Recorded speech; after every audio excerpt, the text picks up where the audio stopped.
cleaning the mouth and the nose with water, whilst one feels just like refreshing the mouth, or in the middle of wudu, is this a permitted act?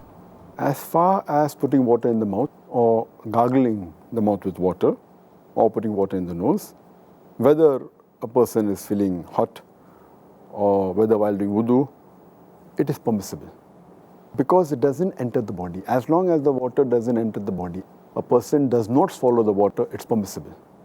And in wudu, gargling is a requirement, putting water in the mouth is a requirement, but natural doing wudu is fard, before offering salah.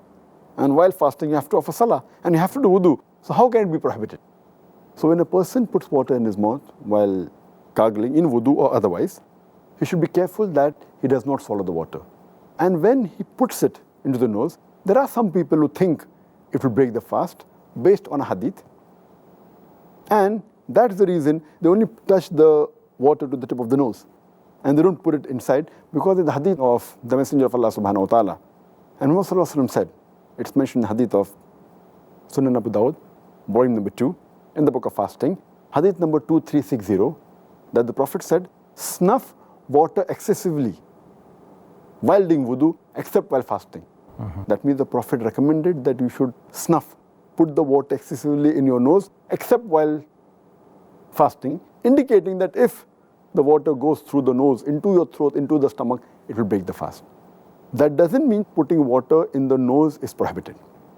So normally when you put water, it doesn't go into your throat, and even if you snuff excessively, always it doesn't go, it can go. So it's a precaution the Prophet said that don't snuff water excessively while fasting. Otherwise you have to do that.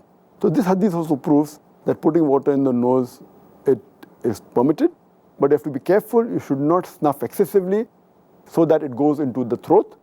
Otherwise, the water goes into the throat and the stomach, either via the mouth or the nose, it will break the fast. But unintentionally, while doing wudu or while gargling, if the water does enter, inshallah, Allah will not hold you responsible because it's done unintentionally.